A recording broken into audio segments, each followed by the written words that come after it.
Y ya estamos en agosto, parece mentira, ya aquí casi están sacando el arbolito para diciembre, agosto, el octavo mes del año, con mucho calor, bueno, más calor del que hemos tenido durante todos estos 8 meses. Arenas del desierto, que es el polvo de Sahara, pero se escucha mejor decir arenas del desierto. Gracias, como siempre, al grupo de comunicaciones López Olivier por permitirnos estar aquí desde 1998. Eso le decía a uno de nuestros invitados, porque naturalmente Tayana Mora Ramis tiene su Ready para Exportar, pero al periodista Juan Botero, cuando nos preguntaba que desde cuándo existía este programa, le dije: Juan, desde 1998. Así que cuando te vean en Colombia, usted le dice eso. Y antes era diario, así mismo es. Entonces ya hay aprestos para el año escolar, comienzan las quejas de los libros, de los útiles, pero hay otros temas realmente que marcaron esta semana que termina y que comienza. Nos llamó la atención que de nuevo las autoridades detectan en Pedernales 1.5 toneladas de una sustancia presumiblemente cocaína, pero todos sabemos que es cocaína. Y me llama la atención porque sigue el tránsito en el mismo punto, en los mismos puntos, Pedernales y Baní. Me llama la atención porque nosotros hemos recibido los piropos de Estados Unidos, de la DEA. El presidente bautizó al director de la DNCD como el zar antidroga de la región, pero alguien parece que informa, a veces fallan los informes, y sigue el paso por Pedernales y por Baní. Como ustedes saben, porque aquí no vamos a esconder los hechos, parte de esa droga se queda aquí. No, esta no, que incautaron, pero parte del tránsito, si no logran detectarla y capturar a los responsables, que nunca sabemos los nombres, Ustedes deben recordar aquello que ocurrió terminando el año 2024, el más grande alijo de coca jamás detectado en la región, y finalmente fueron 2 o 3 empleados ahí del puerto multimodal Caucedo y no sabemos en qué paró ese proceso. De modo que sigue el tránsito, el tráfico de sustancias prohibidas por la costa, las costas de la isla y sobre todo por ese puntito, Pedernales y Baní. Toda esa zona es una zona aparentemente libre, aunque detectan, eso hay que reconocerlo, pero ellos siguen pasando la sustancia por ahí. Vamos a agradecer el envío de Feminismo, Genealogía y Patriarcado. Es el libro de la vieja y querida amiga Dora Eusebio Gotró. Este texto es una recopilación de la historia o parte de la historia del feminismo en la República Dominicana y muy pertinente. Yo se lo decía a Dora en una reunión que sostuvimos, sobre todo por todo lo que ocurrió con el movimiento de mujeres y el feminismo o las feministas más jóvenes en relación con las 3 causales y todo ese movimiento, porque no tomaron en cuenta el trabajo que hicimos las feministas de los 80 y de los 90, que por cierto, estábamos mucho más adelante que ese grupo tenaz que se cansó un poco, los decretos las detuvieron, porque jamás nosotras planteábamos 3 causales. Eso fue una agenda internacional que se hizo muy popular, se estableció y no logró nada realmente, pero en los 80 y los 90 sencillamente nosotras pedíamos la despenalización del aborto, simple y llanamente, pero las 3 causales consideramos que fueron una concesión y finalmente se quedó ahí diluida en el Código Penal, que es una vergüenza, porque eso es un asunto que no amerita Código Penal, es un asunto de salud y de voluntad, de decisión propia de las mujeres, doquiera que sea, dominicana, de francesas, alemanas, pero nuestro Congreso no lo entiende así, ni nuestros políticos.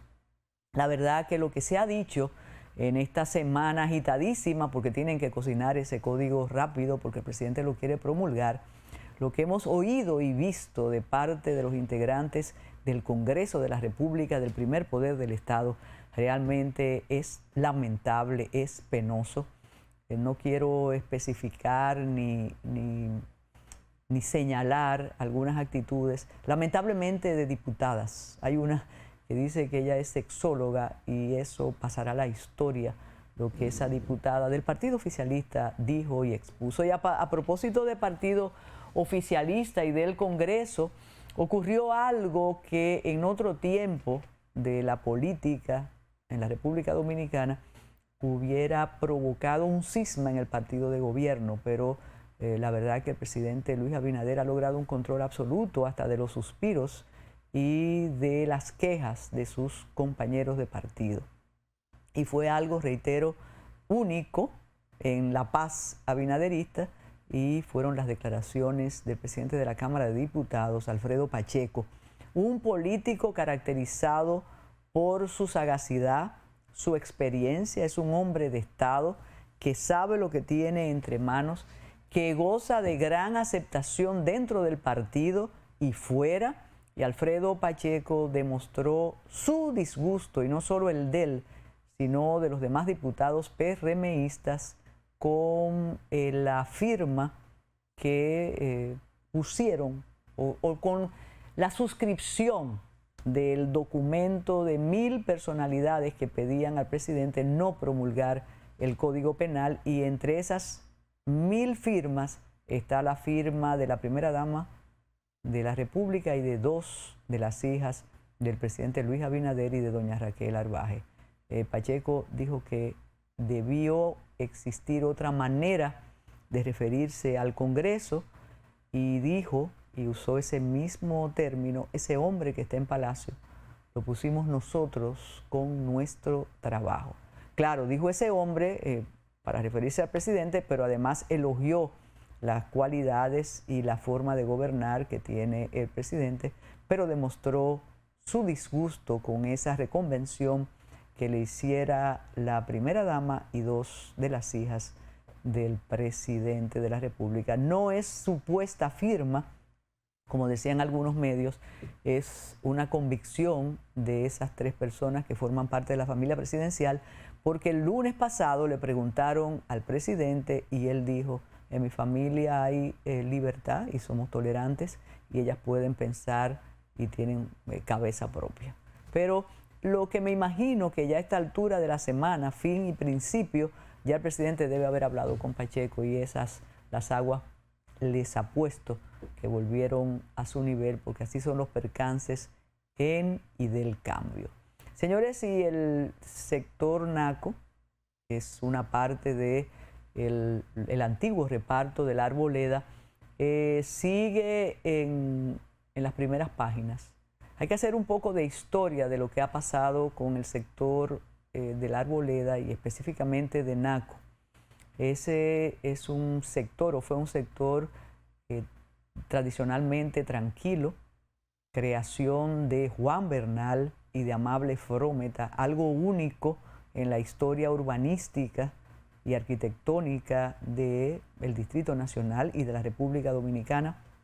Idearon un espacio con multifamiliares, con clubes, iglesia, escuela, con centro de diversión y la famosísima Plaza Naco, que se interconectaban, y durante 30, 40 años fue un sector muy tranquilo, de vecindad colindante, arborizado. Ahí ya los árboles fueron cortados, son cortados cada día por disposición, creo que de la alcaldía o de la... no importa, no hay lugar para protesta. Pero cuando durante la pandemia y los desalojos de sitios de diversión, luego del apresamiento de César el Abusador, decidieron mudar esos lugares a Naco. Y la Gustavo Mejía Ricard se convirtió en un sitio, una especie de zona rosa, con permiso para consumo de sustancias controladas. Los Lamborghinis y los Maserati están ahí aparcados, hacen sus carreras, y lo más paradójico es que lo hacen al lado de las guaguitas del COBA y de la policía. Hace 2 años hubo en el mismo sitio donde a la mañana del jueves pasado también mataron a otra persona, hirieron a otros 2. Pero lo lamentable es cómo se pretende eludir lo que está pasando ahí. Ahí no se respeta, en ninguno de esos negocios se respetan horarios ni periodos para consumo de sustancias. Eso está 24 horas en el argot festivo encendido. Incluso son tan creativos y tan conscientes de que nadie va a impedirles lo que hacen, que ellos tienen unos lavadores, car wash, y unos pasillos largos, y atrás se sigue la diversión con y sin permiso. Entonces pasó eso, y además de denunciar lo que se ratifica, el desorden de Naco, es patético el argumento del matador. Él dice que le dieron una bofetada bacanísima y que él pasó una vergüenza con esa bofetada bacanísima y que él no se iba a quedar así dado, y por eso decidió disparar. Sería bueno preguntar si él portaba el arma con permiso, qué sé yo, pero no nos preocupemos, porque esa es zona de nadie y todo lo que ocurra en ese lugar está santificado. Recuerden que para saber los nombres de los anteriores muertos ahí, tuvimos que esperar un tiempo. De modo que así estamos en Metrópolis. Como siempre, recuerden que Tayana Mora Ramis trae su Ready para exportar, y tenemos un invitado muy especial. Vamos a hablar de lo que ha ocurrido en Colombia después de la condena histórica al expresidente Álvaro Uribe Vélez. Adelante.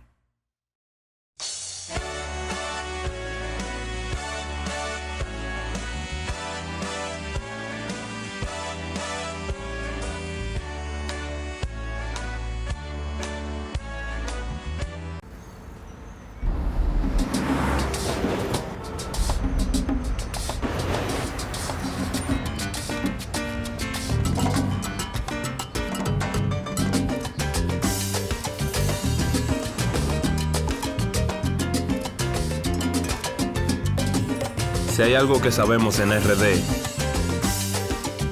es fajarnos en equipo. En cada inning de la vida, jugamos por nuestra gente.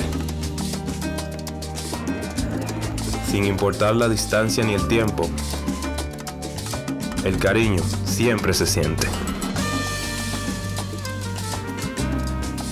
Porque donde hay un dominicano, hay alguien brillando por lo suyo. Con Remesas Banreservas recibes dinero fácil y seguro. Dile a los tuyos que te envíen a través de nuestros remesadores aliados o usando nuestra app Remesas Reservas, con cargo a su cuenta o tarjeta. Banreservas, el banco de todos los dominicanos. Nos inspiramos en grandes ilusiones, forjando comunidades vibrantes y productivas. Con cada vuelo, impulsamos el crecimiento del país y de su gente.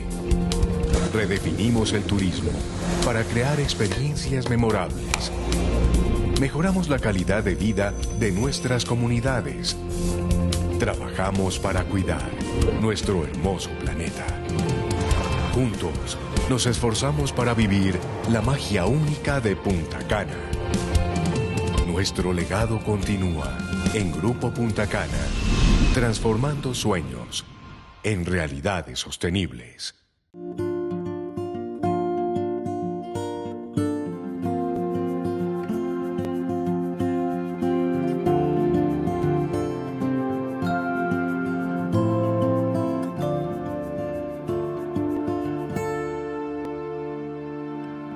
La energía solar es un recurso responsable para un futuro mejor.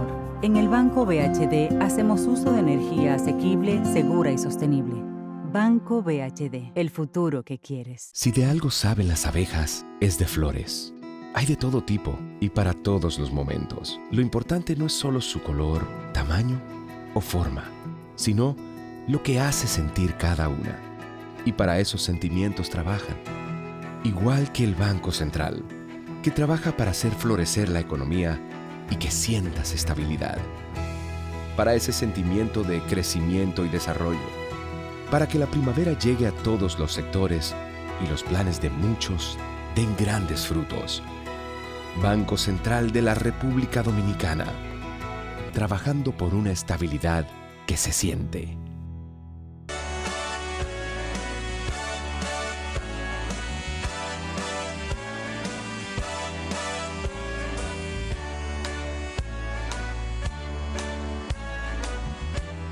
Y una de las noticias internacionales y regionales que nos interesan muchísimo ha sido la condena al expresidente de Colombia, Álvaro Uribe Vélez. Esto era impensable hace unos años, porque el proceso duró mucho tiempo.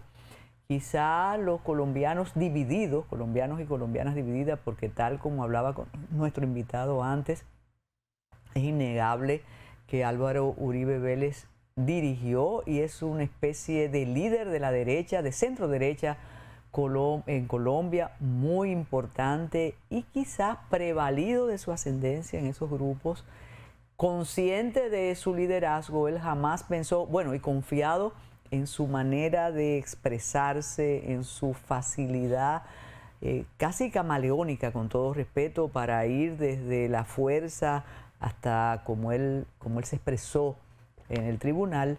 Él pensó, reitero, que eso no iba a suceder y posiblemente ustedes los colombianos no apostaron, a pesar de que desde otra lectura estamos en tiempo de la judicialización de la política y del lawfare, que no podemos negarlo, pero quizás ustedes nunca pensaron que esto iba a suceder. Y hablando recién producida la noticia, usted me dijo, esto es algo único que está ocurriendo en Colombia. Bienvenido, Juan Botero, qué bueno tenerlo por aquí. Ya casi va a ser dominicano usted. Ya aplatanado, sí, en un 80%, diría yo. Pero ese 20 de Colombia usted lo vive y lo analiza muy bien. Sí, y de eso nos vamos a aprovechar. Exactamente. Vamos a ver. Pues como usted decía, es un evento muy histórico, precisamente porque el expresidente Álvaro Uribe Vélez ha impactado a 4 generaciones del país, desde que fue gobernador de Antioquia, en una región pues que desde que él asumió su mandato en ese departamento fue una de las décadas más importantes en el paramilitarismo, porque fue cuando ellos consolidaron toda su presencia en el territorio antioqueño y empezaron pues a expandirse a otras regiones aledañas. Y desde ese entonces hasta que él fue presidente de la República en 2 periodos, recordar que él, digamos, modificó la Constitución, se puede decir, para volver a reelegirse, y todos los escándalos que lo rodearon, pues llega a este punto en su vida donde uno de los expresidentes más poderosos, más queridos, más odiados por diferentes sectores de la sociedad, también puede estar bajo el foco de la justicia, que en el país era impensable. Nunca una persona tan poderosa había estado en ese punto de la justicia y condenado en este caso. Es importante lo que usted dice de las generaciones.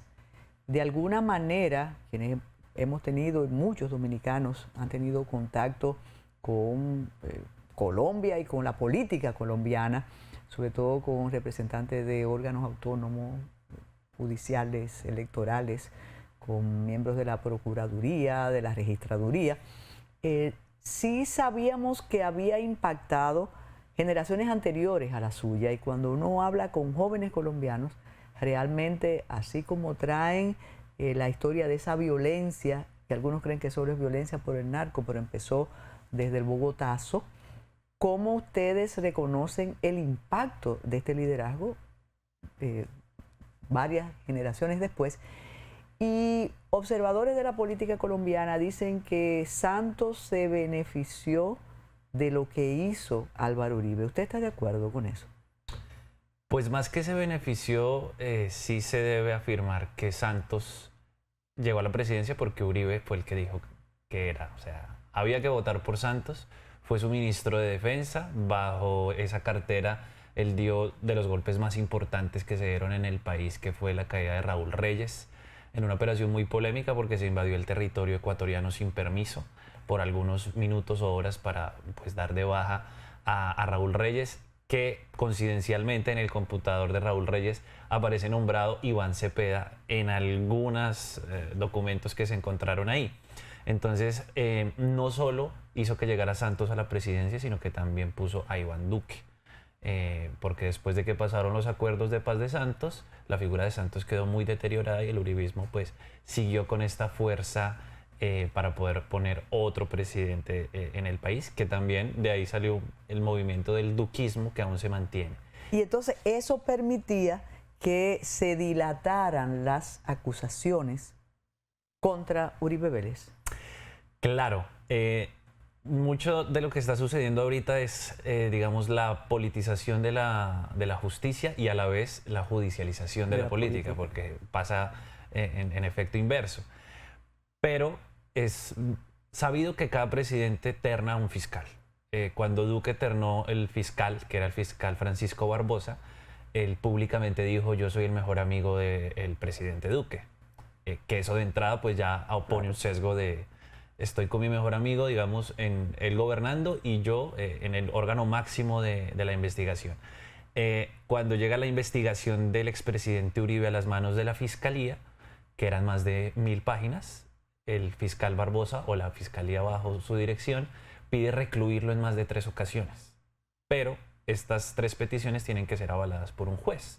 Y el juez en esas 3 ocasiones dijo: no se puede precluir el caso porque hay suficiente evidencia para hacerlo. Entonces, cuando ya llega la fiscal que ternó el presidente Gustavo Petro, ella dijo: démosle celeridad a este proceso y continuemos con él.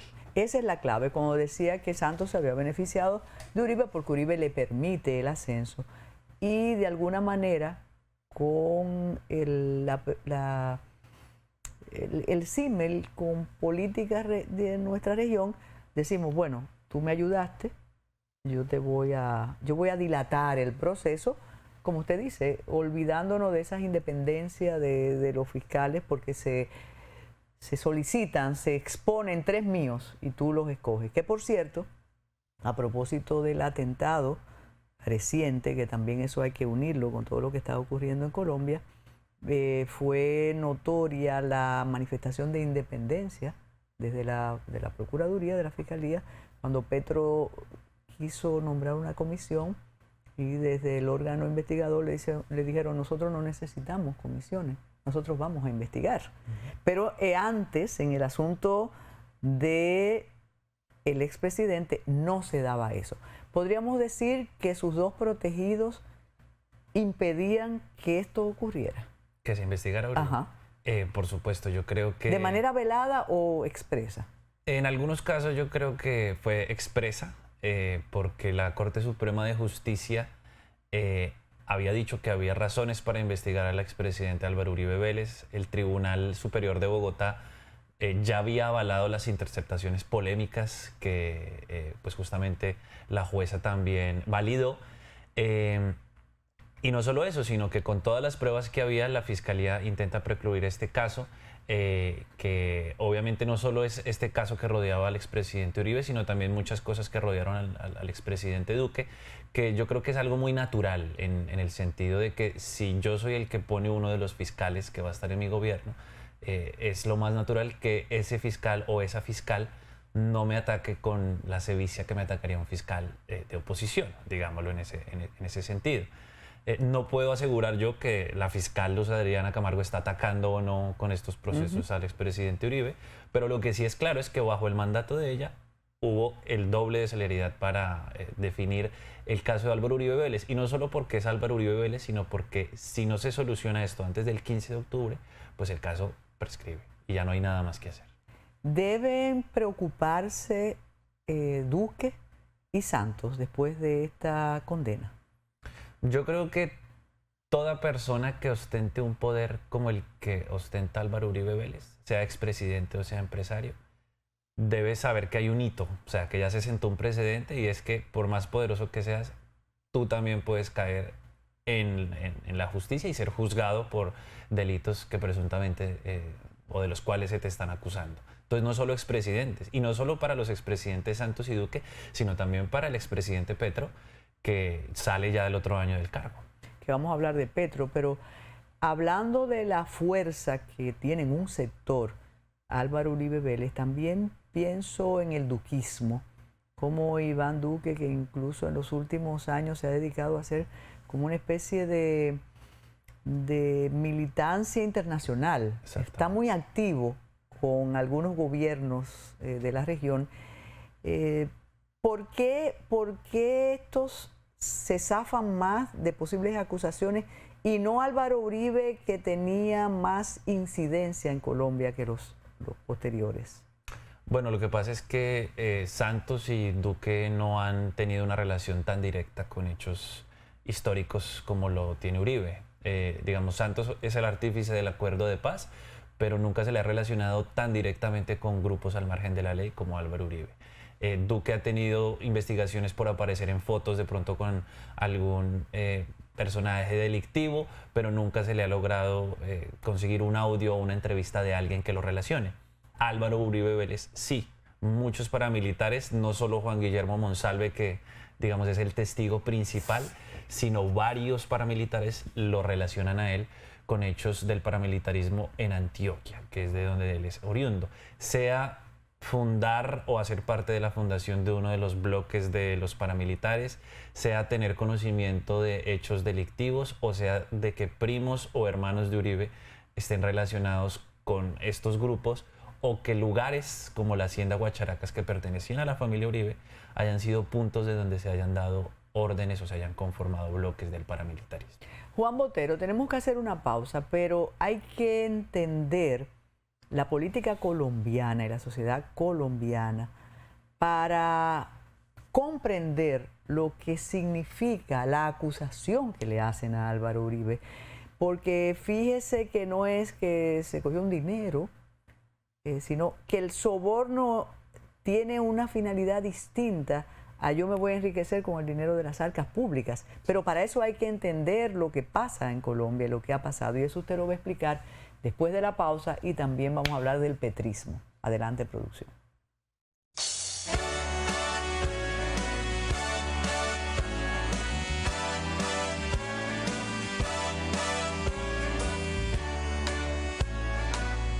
Si de algo saben las abejas, es de flores. Hay de todo tipo y para todos los momentos. Lo importante no es solo su color, tamaño o forma, sino lo que hace sentir cada una. Y para esos sentimientos trabajan. Igual que el Banco Central, que trabaja para hacer florecer la economía y que sientas estabilidad. Para ese sentimiento de crecimiento y desarrollo. Para que la primavera llegue a todos los sectores y los planes de muchos den grandes frutos. Banco Central de la República Dominicana, trabajando por una estabilidad que se siente. Trabajamos por el desarrollo integral de nuestros hogares. Nos esforzamos por llevar salud y educación, verificando que las embarazadas y niños menores de 5 años del programa reciban sus chequeos médicos regulares, asegurando la asistencia escolar mínima del 80% para nuestros jóvenes.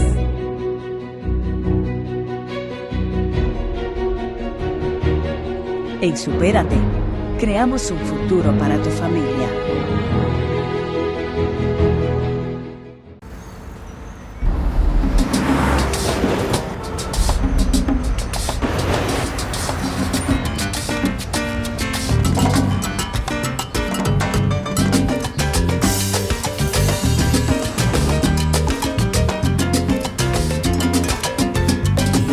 Si hay algo que sabemos en RD, es fajarnos en equipo. En cada inning de la vida, jugamos por nuestra gente. Sin importar la distancia ni el tiempo, el cariño siempre se siente. Porque donde hay un dominicano, hay alguien brillando por lo suyo. Con Remesas Banreservas recibes dinero fácil y seguro. Dile a los tuyos que te envíen a través de nuestros remesadores aliados o usando nuestra app Remesas Reservas con cargo a su cuenta o tarjeta. Banreservas, el banco de todos los dominicanos.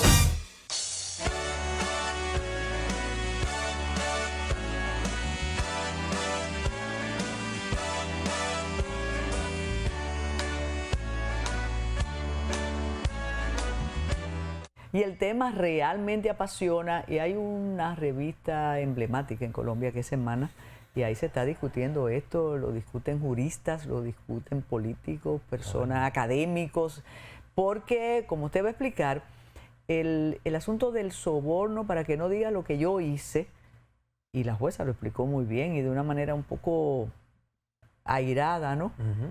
Esa es la acusación fundamental o esencial contra Álvaro Uribe. Y también abusar de la ambición de uno de sus representantes legales. Que quizás eso sea muy subjetivo y muy filosófico, pero algo de eso hay. Sí, claro.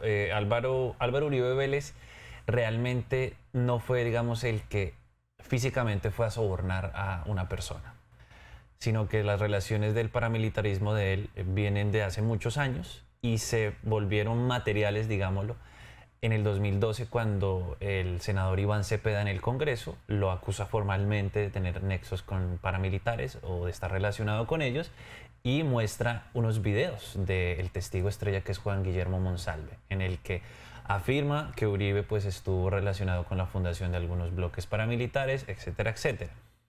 Ya en el 2018, después de que se conocieron estas acusaciones, pasaron varios años como de enfrentamientos.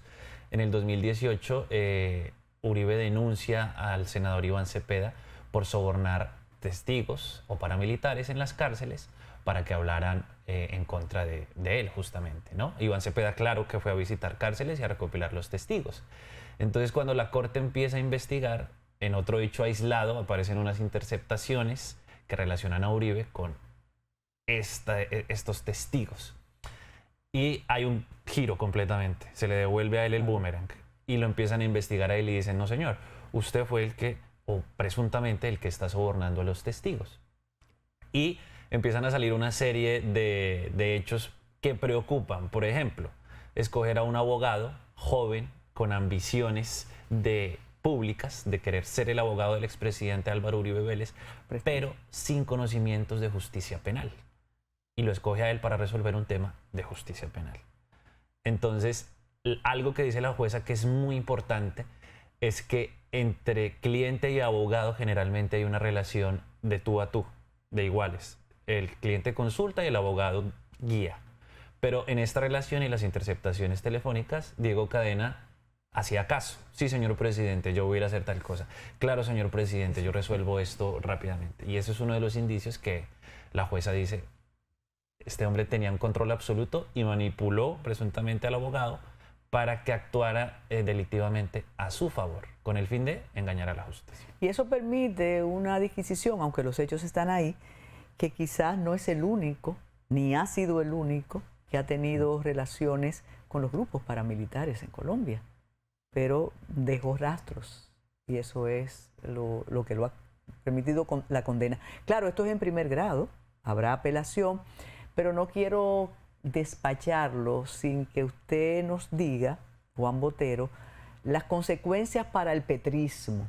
¿Se frotan las manos, están alegres o expectantes también? Hay una ventaja muy clara que tiene el petrismo ahorita y yo creo que la primera es la narrativa. Digamos que la derecha encabezada por Álvaro Uribe Vélez, antes de esta condena, había dicho que la justicia era implacable, porque la justicia pues había actuado en contra de muchos funcionarios del gobierno Petro, algunos pues ya pagando cárcel, otros pues encarcelados, otros también juzgados. Entonces decían la justicia es implacable. Pero ahora a ellos les toca decir que la justicia no es implacable o que no es como debe ser, porque están acusando al expresidente Uribe, que es el que los guía. Otra cosa en esa narrativa que también los hace entrar como en una especie de incoherencia, de las cuales les toca estar en esa posición, es que ellos criticaron a Petro porque Petro no estaba de acuerdo con sentencias judiciales que afectaban su gobierno. Y decían, señor presidente, si usted critica las instituciones judiciales está generando violencia y puede poner en peligro la vida de los jueces. Ahora, antes de que condenaran a Uribe, unas semanas antes, ellos empezaron a atacar a la jueza. Y después de que lo condenan, les toca adoptar lo mismo que criticaron. Entonces, es un poco peligroso.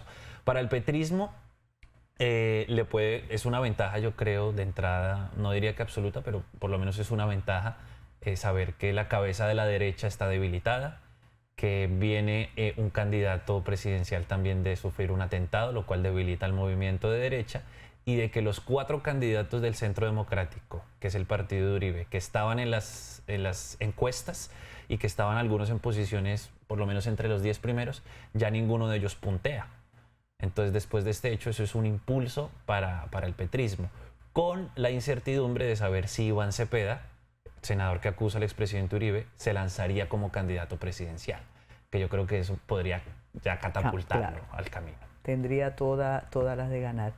Bueno, la verdad que, bueno, ahí tenemos algunas imágenes, porque yo le decía fuera del aire, que si se teme alguna confrontación más violenta entre los distintos grupos en Colombia, sobre todo en las grandes ciudades, porque ya han pasado varios días, pero vemos que el ambiente está caldeado. Sí. ¿El propio Álvaro Uribe podría controlar esos grupos o van a dejar que actúen por la libre? Yo creo que son muy responsables de lo que se hable, por lo menos, o de lo que se genere en sentimiento, Álvaro Uribe Vélez y Gustavo Petro. Gustavo Petro había dicho que él no iba a interferir en la sentencia y que no se iba a pronunciar, pero cuando ocurrió la sentencia ya lanzó 2 trinos acusando al expresidente, generando una polarización absoluta. El presidente Álvaro Uribe Vélez, antes de su sentencia, había publicado un video como de 11 minutos atacando a Iván Cepeda. Y después de que ocurre la sentencia, tanto los seguidores de Uribe como los seguidores de Petro están polarizando aún más el país, que es el espacio propicio para que los grupos criminales de pronto actúen, digamos, no diría que tanto en actos violentos, porque no hay que ser tan alarmistas, pero que sí se aprovechen de la situación para seguir fortaleciendo su poder en algunas zonas. Y tampoco es digamos, no cabe duda de que con todo esto que está ocurriendo, si con el atentado de Miguel Uribe, Vicky Dávila, que es otra candidata presidencial, le tocó reforzar su seguridad, ahora con la condena en primera instancia a Álvaro Uribe Vélez, muchos tienen que reforzar su seguridad. Tanto la jueza de entrada, que ya se está ampliando su esquema de protección, como los senadores que rodean a Uribe y como los senadores que rodean al petrismo también, que pueden ser blanco de objetos y de violencias también. Y eso es lo lamentable. Muchísimas gracias a Juan Botero por este análisis de lo que está ocurriendo en Colombia después de la condena en primera instancia, naturalmente, del expresidente Álvaro Uribe Vélez. Ustedes se quedan ahí porque viene Tayana Mora Ramis con su Ready para exportar y nosotros estaremos con ella también. Adelante.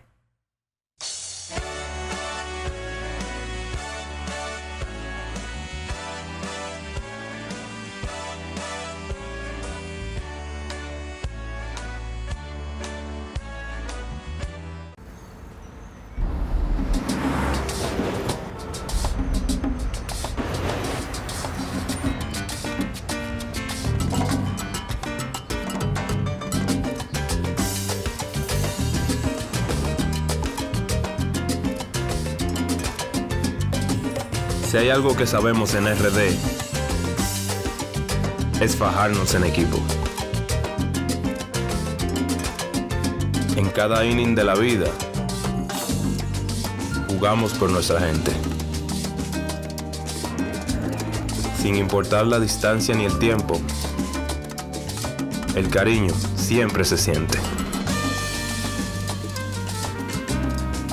Porque donde hay un dominicano, hay alguien brillando por lo suyo. Con Remesas Banreservas recibes dinero fácil y seguro. Dile a los tuyos que te envíen a través de nuestros remesadores aliados o usando nuestra app Remesas Reservas con cargo a su cuenta o tarjeta. Banreservas, el banco de todos los dominicanos. Nos inspiramos en grandes ilusiones, forjando comunidades vibrantes y productivas. Con cada vuelo, impulsamos el crecimiento del país y de su gente. Redefinimos el turismo para crear experiencias memorables.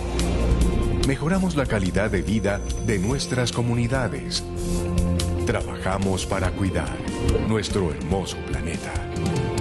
Juntos, nos esforzamos para vivir la magia única de Punta Cana.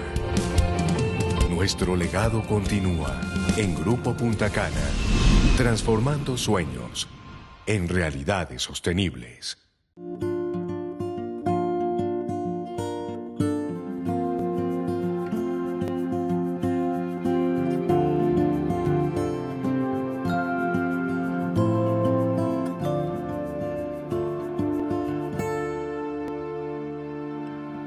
La energía solar es un recurso responsable para un futuro mejor. En el Banco BHD hacemos uso de energía asequible, segura y sostenible. Banco BHD, el futuro que quieres. Si de algo saben las abejas, es de flores. Hay de todo tipo y para todos los momentos. Lo importante no es solo su color, tamaño o forma, sino lo que hace sentir cada una. Y para esos sentimientos trabajan.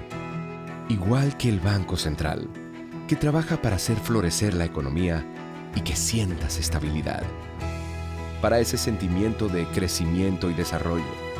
Para que la primavera llegue a todos los sectores y los planes de muchos den grandes frutos. Banco Central de la República Dominicana.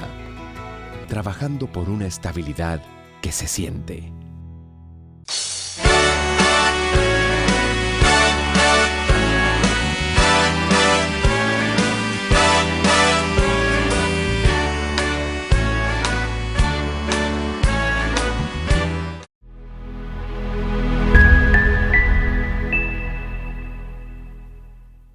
Muy buenas amigos de Ready para Exportar. Yo quise compartir esta sección hoy con la dueña de este programa, Carmen Guibert, porque vamos a hablar de un tema que hemos hablado recurrente en el Matutino Alternativo y también aquí el tema del emprendimiento.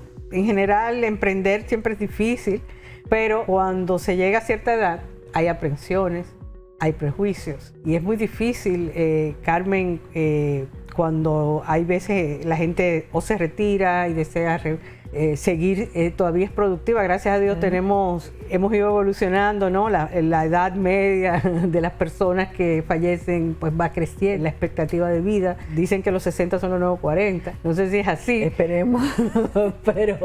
Pero sí llegamos con más, en general, con más vitalidad pasados los 50 y no se acaba la vida. Y entonces hay gente que se retira y está con todas las ganas de seguir contribuyendo o que pierde su trabajo y de repente es muy difícil a veces que te contraten después de cierta edad. Hay discriminación en muchas de las corporaciones, en muchas empresas y entonces la gente decide con mucho miedo empezar solo, pero eso es un dilema que ha ido cambiando cómo la gente va afrontando eso. Ya la tendencia en muchos países es que en Estados Unidos, por ejemplo, el 25% de las empresas que la empiezan personas después de los 50. Es una situación interesante aquí yo estar en Ready para Exportar. Además, uno, aunque diga que no, pero uno dice, pero me está entrevistando Tayana o vamos a compartir ideas en Ready para Exportar. Porque además conozco el propósito, el taller que usted se ha atrevido a montar, a estructurar.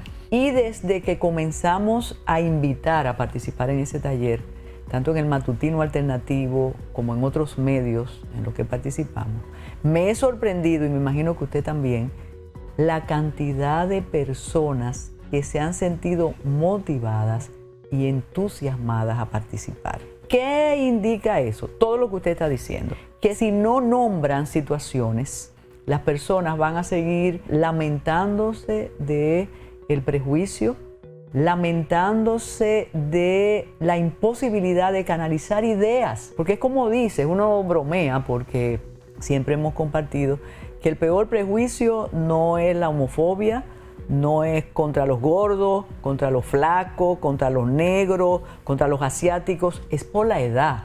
Y en países como los nuestros se nota mucho más lo que han alcanzado sociedades europeas, incluso estadounidenses y de la región. Nosotros estamos lejos de lograr y con iniciativas como la suya, que yo me imagino que después del primer taller que usted tiene montado serán muchos más y debemos aprovechar para decir que accedan a tus redes, pero la verdad que todo indica que debe haber o que se está dando un cambio de paradigma con la edad y que es más, lo vemos más claro cada vez. Y como usted dice, hay emprendimientos de personas de más de 50 años que resultan muy exitosos. Y no me gusta poner los que son emblemáticos, pero hay unos, y usted siempre lo cita, de tales y tales empresas que los responsables comenzaron después de los 50 y después de los 60.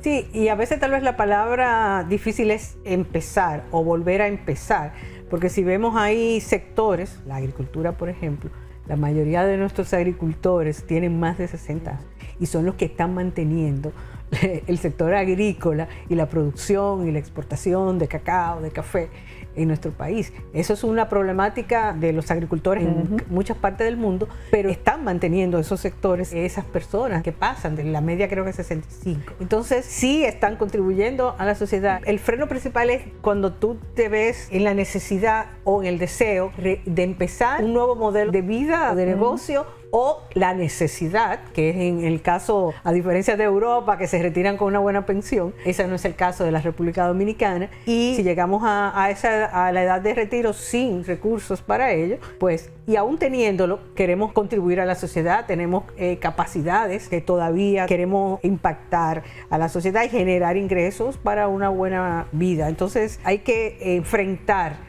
esos prejuicios, sobre todo con uno mismo. Mira qué bueno que señales el asunto del retiro y las pensiones. Creo que en nuestro país, donde mayor es el prejuicio, deberíamos atrevernos más, precisamente porque necesitamos dinero después de los 60.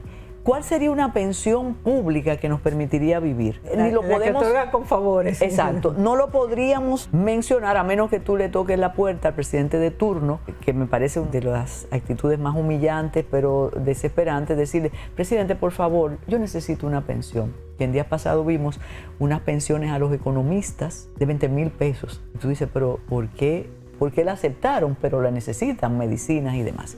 Y cuando mencionas el asunto de quienes mantienen la familia dedicados a la siembra, a la agricultura, también hay que pensar, Dayana, que el emprendimiento después de los 50 abarca áreas que van más allá de lo que podríamos pensar que es frívolo, sino ese asunto. Y usted tuvo un ready para exportar, que lo he comentado en varios lugares, y por eso es importante aprender los talleres, sobre todo con el caso de las exportaciones. Cuando usted señalaba el tiempo que hay que esperar para recibir una cosecha de cacao, de café, de coco, y la desesperación porque tú quieres resultados inmediatos. Entonces hay que sumar con el asunto de emprender después de los 50, ¿a qué renglón te vas a dedicar? ¿Qué vas a hacer que te exponga menos y que el resultado llegue? Y para eso hay que aprender a hacerlo. Sí, mira, hay oportunidades para exportaciones de bienes, pero una de las áreas más importantes, tal vez más fácil de empezar, es en el área de servicios, porque se necesita menos capital para empezar. Si ya tienes experiencia, esa experiencia ya es un activo importante que tú puedes usar para consultoría, para mentorías, para tener ofertas digitales. Los otros días leía que nosotros somos la generación bisagra entre la realidad análoga y la realidad digital, pero aún podemos aprender la parte digital, o sea que podemos beneficiarnos de todas esas oportunidades, de que todo eso que hemos aprendido como hobby o como profesión, lo podemos convertir en un modelo de negocio. Yo siempre cito en los cursos a una señora, a un caso de una señora de Estados Unidos que gana $600,000 al año enseñando a criar chivos. Entonces, hoy en día se paga por cosas que antes no se pagaba. La gente no pagaba para hablar de literatura y sentarse en club de libros, y ahora hay club de lecturas, y ahora la gente paga un curso para que le enseñen a leer los clásicos. Estamos dispuestos a pagar por cosas que antes no estábamos dispuestos a pagar. O sea que esa experiencia, la señora que los otros días vi también un curso para hacer bandejas, para montar bandejas. Eso tú le decías, tía, enséñame. Claro. Y te enseñaba. Entonces hoy en día no, o buscamos un app, buscamos un video o pagamos por ello.